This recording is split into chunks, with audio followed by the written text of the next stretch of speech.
प्रश्न है 20 ग्राम में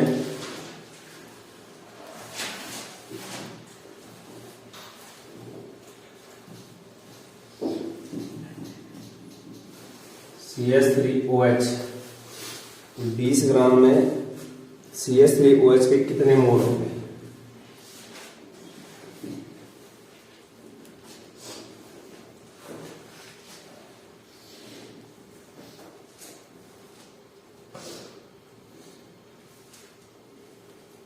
ये पूछा गया 2013 में। ठीक है, तो मोल का सूत्र तुम्हें पता है ना? जो दिया गया द्रव्यमान होता है बटे में क्या आ जाएगा? मोलर द्रव्यमान या फिर अणुभार। तो सबसे पहले क्या करना है, इसमें CH3OH का मोलर द्रव्यमान निकालना है।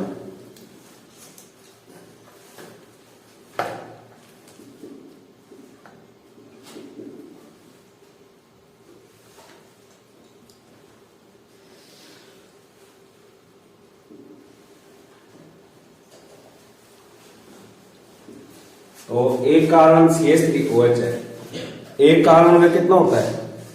12। ठीक है, कितना होता है? 12। हाइड्रोजन कितने हैं टोटल? 4 है ना? तो एक हाइड्रोजन का कितना होता है? 1। 4 का कितना हो जाएगा? 4 हो गया प्लस। अब क्या बचा? ऑक्सीजन। एक ऑक्सीजन का कितना होता है? 16।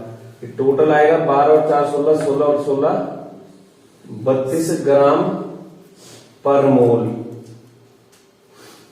ठीक है, 32 ग्राम पर मोल।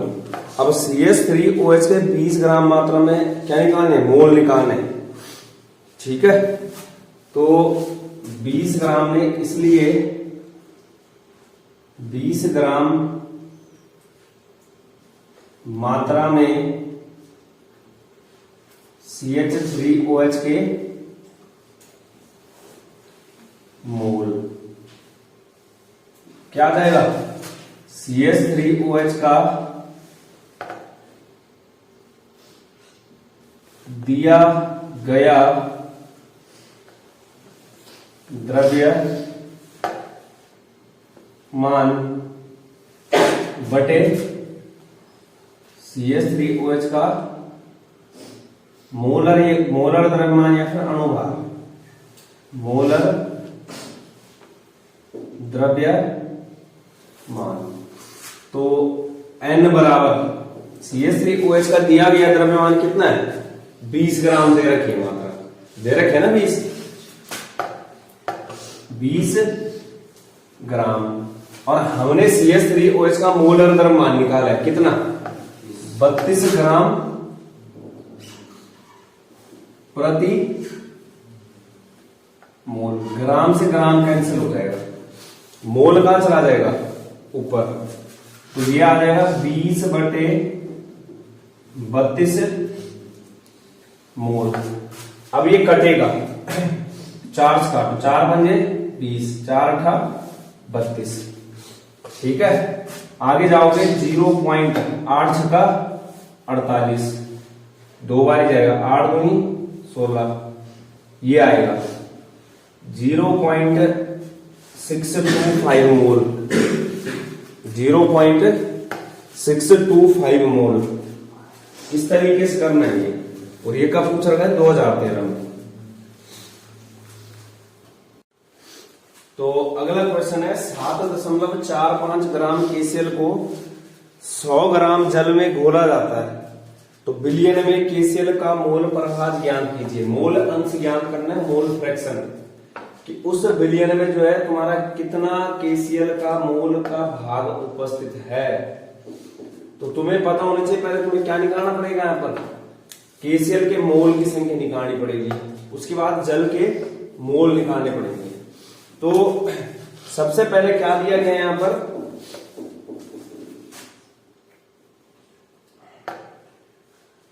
KCl की मात्रा कितनी है? 7.45 ग्राम, यानी दिया गया जो भार है ठीक है। और यहां पर KCl का जो क्या होता है, KCl का मोलर द्रव्यमान, मोलर द्रव्यमान ये होता है तुम्हारा 74.5 ग्राम प्रति मोल। तो यहां से क्या निकल जाएगा, KCl के मोल। ठीक है, KCl के मोल क्या हो जाएंगे, जो KCl का द्रव्यमान दिया गया है उसको भाग दे देना है KCl के मोलर द्रव्यमान से। तो KCl का दिया गया द्रव्यमान बटे KCl का मोलर द्रव्यमान 7.45 ग्राम अपॉन 74.5 ग्राम पर मोल। जो मोल की संख्या है वो दिया गया भार बटे मोलर द्रव्यमान होता है, या फिर दिया गया भार बटे अणु भार होता है। यहां पर जब तुम इसको सॉल्व करोगे आता है 0.1 मोल। कितना आएगा, 0.1 मोल आ गया। जैसे हमने KCl का निकाला, ऐसे किसका निकालोगे आप, जल के लिए निकालोगे। तो जल का कितना दे रखा है, 100 ग्राम। इसी प्रकार से तुम्हें बताया जल का द्रव्यमान कितना दे रखा है, 100 ग्राम।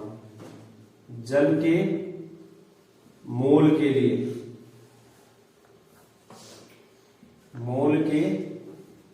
ये गणना कर रहे हैं। ये किसके लिए, KCl के मोल के लिए था। ठीक है, जल का द्रव्यमान, जल का मोलर द्रव्यमान कितना होता है, 18 ग्राम प्रति मोल। तो 100 ग्राम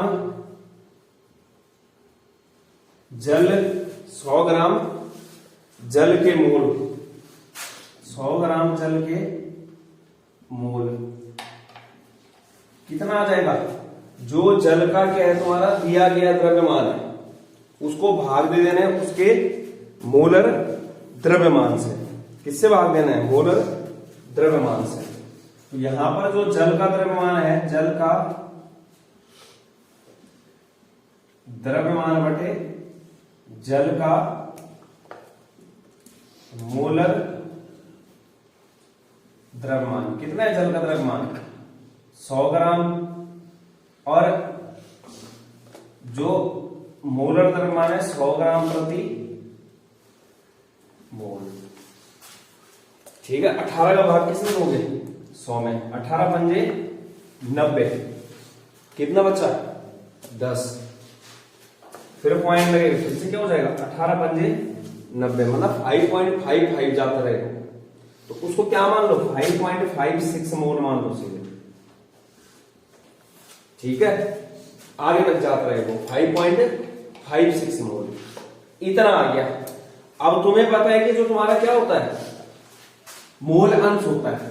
तो जिसका मोल अंश निकालना है, क्या बोला मैंने, जिसका मोल अंश निकालना है उसका मोल बटे बिलियन के कुल मोल। ठीक है, क्या बोला, जिसका भी मोल अंश तुम्हें पूछ रखा है, ऊपर क्या आएगा, उसके मोलों की संख्या, और बटे में क्या आ जाएगा, कुल मोलों की संख्या। कुल मोलों की संख्या का मतलब क्या है कि KCl के मोल को जोड़ देंगे किसमें, जल के मोल में, वो टोटल आ जाएगा। तुम्हें पूछ क्या रखा है, KCl का मोल प्रभाज पूछ रखा है, तो ऊपर क्या आएगा, सिर्फ KCl का ही मोल आएगा। तो यहां पर KCl का, इसलिए KCl का मोल प्रभाज या फिर मोल अंश या फिर मोल फ्रैक्शन क्या हो जाएगा, KCl के मोल बटे KCl के मोल प्लस जल के मोल। अरे हमने जब पढ़ा था यही तो पढ़ा था कि जिसका मोल अंश निकालते हैं उसके मोल बटे बिलियन के कुल मोल जितने भी घटक उसमें उपस्थित है। तो कौन कौन से घटक हैं? KCl और H2O। तो अब यहां पर जब इसको सॉल्व करेंगे तो KCl का कितना है मोल? 0.1। KCl के मोल 0.1 प्लस जल का कितना है? 5.5 आ गया। इसके बाद इसको सॉल्व करते हैं 0.1। अब इसको ऐड करेंगे क्या हो जाएगा? 5.66। ठीक है, इन दोनों को जोड़ दिया मैंने। इसको तुम आप सॉल्व करोगे जैसे, ठीक है, क्या करोगे? सॉल्व। तो यहां पर ये तुम्हारा जो है यहां से बराबर आ जाएगा, ऊपर जो है 2 जीरो बढ़ जाएगा और नीचे कितना बढ़ेगा? 1 जीरो। ये कट जाएगा, मतलब 10/566। 10/566 हो जाएगा। तो यहां पर क्या लगेगा? पॉइंट लगेगा। क्या बढ़ जाएगा? 0। अभी भी नहीं जाता है, फिर से क्या बढ़ जाएगा? यहां क्या लग जाएगा? 0। ठीक है, अब जा सकते हैं बाहर। कितनी बारी? एक बारी। ठीक है, कितनी बारी जाएगा? एक बारी जाएगा। अलग से देख सकते हो तुम। 566 और 1000। नहीं तो काट भी सकते हो तुम इसको, है ना? किससे कट रहा? 5 से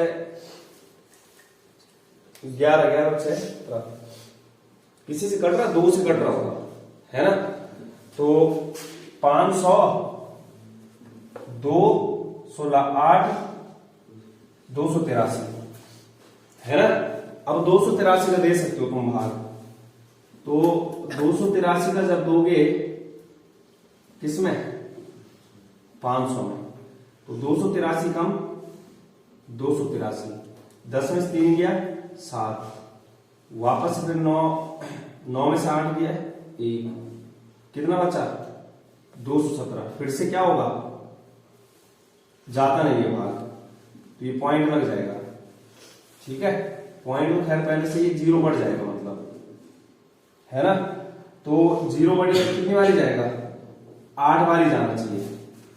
ठीक है, 8 दिया 24, 8 था 64, 64 2 66, 8 दूनी 16, 16 6, मतलब इतना ही आएगा। 7 बारी जाएगा वो आगे तो 0.18 के करीब।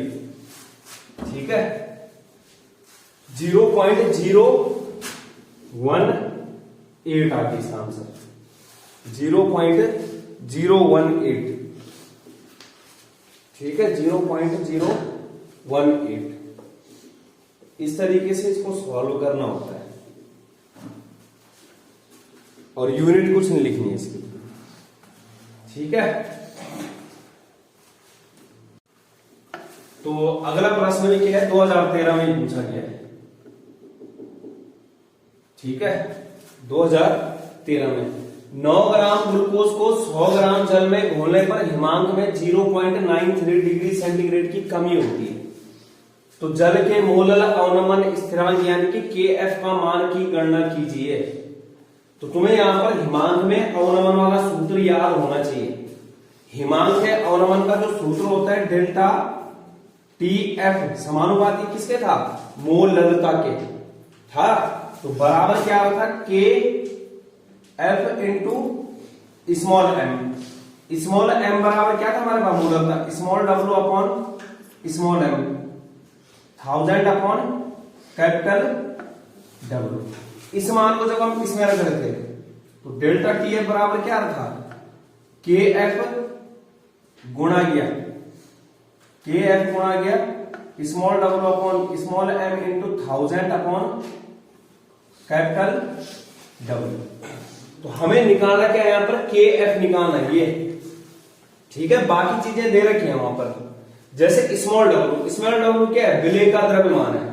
तो विलेय क्या होता है? जो कम मात्रा में होता है। कम मात्रा में क्या है यहां पर? ग्लूकोज है। स्मॉल W क्या दे रखा है यहां पर? जो ग्लूकोज का द्रव्यमान कितना है? 9 ग्राम। स्मॉल m जो क्या होता है तुम्हारा मोलर द्रव्यमान। क्या होता है? मोलर द्रव्यमान किसका? ग्लूकोज का ही, यानी कि विलेय का ही। तो कैसे निकालोगे? C6H12O6 होता है सूत्र। ग्लूकोज का सूत्र क्या होता है? C6H12O6। तो 12 एक कार्बन का होता है तो 6 का कितना हो जाएगा? 12 छक्का 72। 12 गुणा गया हाइड्रोजन का 1 प्लस 6 गुणा गया 16। 12 छक्का 72, 12 ही कम 12, 16 छक्का 96। ये हो जाएगा तुम्हारा 180 ग्राम प्रति मोल। 180 ग्राम प्रति मोल। कैपिटल डब्ल्यू विलायक का द्रव्यमान कितना है जो ज्यादा मात्रा में? 100 ग्राम। तो कैपिटल डब्ल्यू कितना दे रखा है यहां पर? 100 ग्राम। और डेल्टा टीएफ जो कमी हो रही है वहां पर कितने की हो रही है? 0.93 डिग्री सेंटीग्रेड। ठीक है, 0.93 डिग्री सेंटीग्रेड।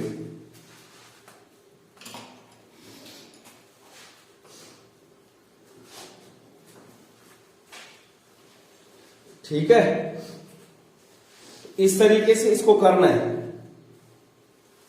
तो अब देखो यहां पर इन मानों को कहां रख दो? सूत्र में। तो डेल्टा टीएफ का मान कितना है? 0.93। केएफ का मान क्या करना है? निकालना है। स्मॉल डब्ल्यू कितना है? 9। एम का मान कितना है? 180 1000 अपॉन कैपिटल डब्ल्यू कितना दे रखा है? 100 ग्राम। ठीक है, तो इस तरीके से अब देखो इसको सॉल्व करेंगे तो ये 3 जीरो से 3 जीरो कट गया। 3 जीरो से 9 दूनी 18 हो गया। के एफ बराबर 0.93 गुणा किया 2, 3 दूनी 6, 9 दूनी 18, 1.86 केल्विन केजी पर मोल आ जाएगा। ये केल्विन केजी पर मोल। तो बहुत आसान है और कब पूछा गया? 2013 में। इस तरीके से करना है।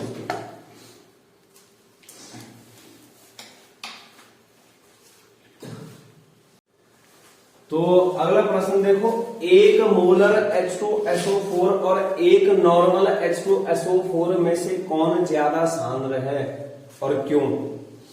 और ये प्रश्न पूछ रखा है तुम्हारा कब? 2014 में। 2014 में। और पिछली बार इसी की तरह एक प्री बोर्ड में क्वेश्चन पूछा गया था।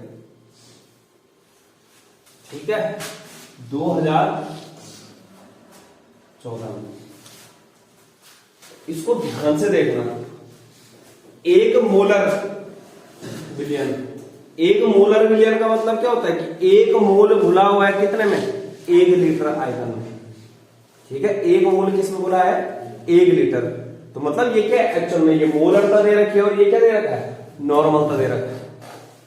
ठीक है, तो यहां पर तुम्हें मोलरता और नॉर्मलता, अगर तुम्हें क्या बताना है कि किसकी सांद्रता ज्यादा है, तो जिसमें विलेय की मात्रा क्या होगी? ज्यादा होगी, वही क्या होगा? ज्यादा सांद्र होगा। वही क्या होगा? ज्यादा गाढ़ा होगा। हमें बताना क्या है कि एक मोलर H2SO4 ज्यादा सांद्र है कि एक नॉर्मल H2SO4।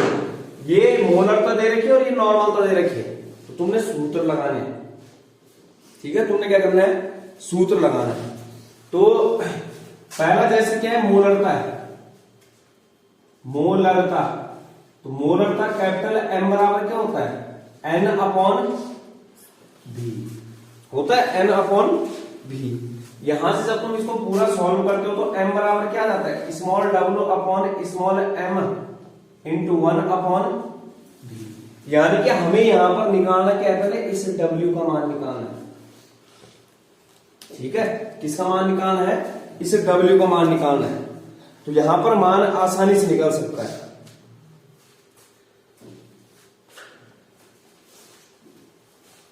ठीक है, ऐसे क्या होगा तुम्हारा? नॉर्मल तक के लिए भी होगा। मलता। नॉर्मलता का सूत्र होता है तुम्हारा, नॉर्मलता ग्राम तुल्यांकों की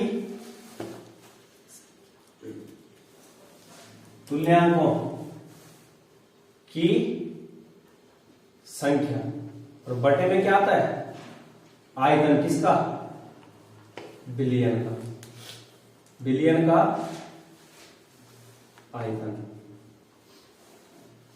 जब आगे ग्राम तुल्यांकों की संख्या बराबर होता है, ग्राम तुल्यांकों की संख्या बराबर होता है किसके, small w upon equivalent weight, यानी कि विलेय का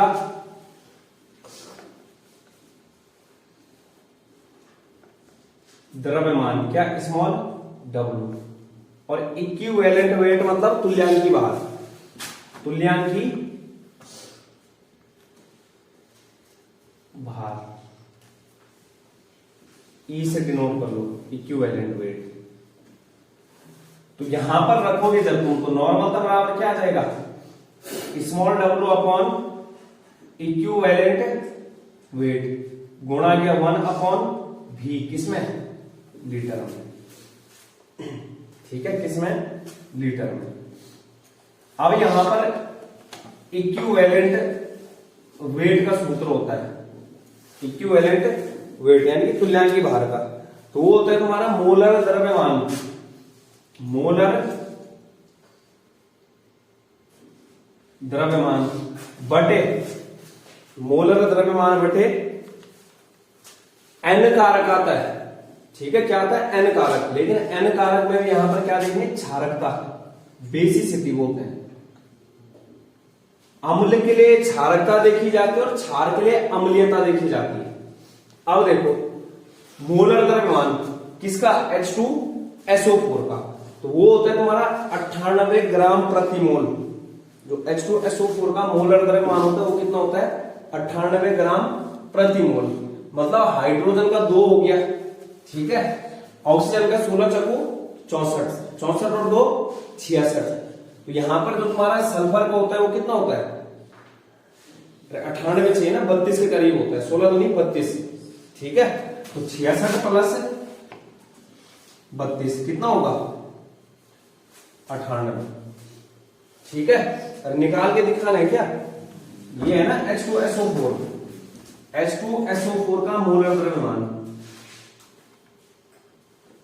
4 का मोलर द्रव्यमान, एक हाइड्रोजन का 1 होता है तो 2 के साथ क्या हो जाएगा, 2। सल्फर का कितना होता है, 32। ऑक्सीजन का कितना होता है, 16। 2 प्लस 32 प्लस 16 चक्कू 64, कितना आ जाएगा, 98 ग्राम प्रति मोल। अब देखो जो क्षारकता होती है, तुमने थोड़ा बहुत पी ब्लॉक में पढ़ा होगा कि OH की संख्या गिननी होती है। जो तुम्हारा H2SO4 है उसमें कितने OH है, मतलब क्षारकता का मतलब ये कितने H प्लस है उसके पास। जैसे तुम H2SO4 का स्ट्रक्चर बनाओगे, H double bond O double bond O OH OH, कितने OH है इसके पास, 2, यानी कि क्षारकता का मान कितना आ गया, 2 आ गया। यहां से इसके लिए मैं इक्विवेलेंट वेट निकाल रहा हूं, इक्विवेलेंट वेट बराबर मोलर द्रव्यमान कितना है अभी, 98 ग्राम प्रति मोल आया, 98 ग्राम प्रति मोल। और जो तुम्हारा क्या है, क्षारकता वो कितनी आई, 2। तो 2 का भाग जैसे तुम किसमें दोगे, 2 का भाग तुम दोगे किसमें, 49, ठीक है, क्या आ जाएगा, 49 ग्राम प्रति इक्विवेलेंट, 49 ग्राम प्रति इक्विवेलेंट आ जाएगा,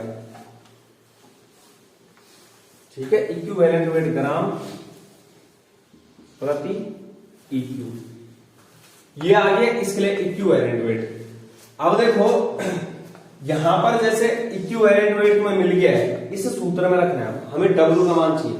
तुम्हें पता है V कितना होगा, 1 लीटर होगा, एक्चुअल में एक नॉर्मल का मतलब क्या है कि जो तुम्हारा यहाँ पर ग्राम तुल्यांक है वो क्या है, 1 ग्राम तुल्यांक जो है 1 लीटर आयतन में घुले हैं। उसका मतलब क्या होता है, यदि ग्राम तुल्यांकों की संख्या 1 तथा बिलियन का आयतन को 1 लीटर, तो वहां पर जो नॉर्मल तो होगी वो कितना होगा, 1 नॉर्मल होगा। तो यहां पर आयतन कितना दे रखा है, 1 लीटर है। नॉर्मलता कितनी है, 1, इसमें रख रहा हूं मैं एन का मान, स्मॉल w, और तुम्हारा इक्विवेलेंट वेट कितना आया, अब भी आया 49 आया, गुणा गया 1/1, तो w स्मॉल w बराबर क्या हो जाएगा, 49 हो जाएगा। 49 नॉर्मल ले लो चाहे, जो स्मॉल w है 49 ग्राम आ जाएगा। ठीक है, क्या आ जाएगा, 49 ग्राम।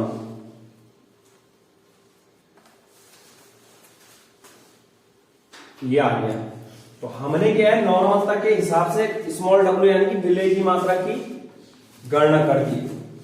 49 इधर जाएगा, 1 के साथ गुणा होगा। अब ऐसी क्या निकालनी, मोलरता के लिए निकालनी। मोलरता में देखो, मोलरता कितनी दे रखी है, 1 दे रखी है, 1 रख दोगे यहां पर। स्मॉल w निकालना है,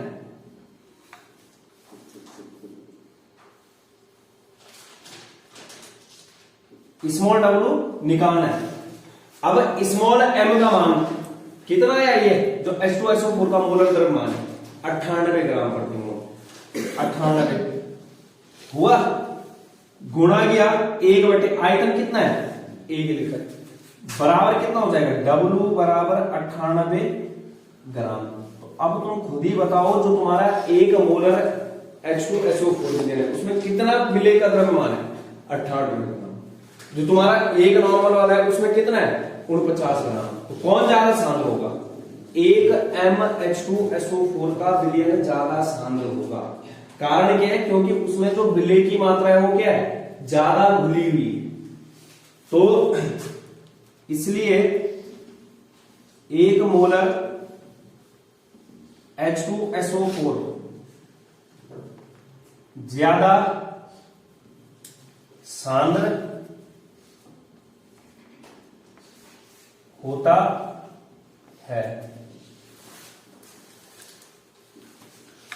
इस तरीके से ये सवाल करने होते हैं। ठीक है।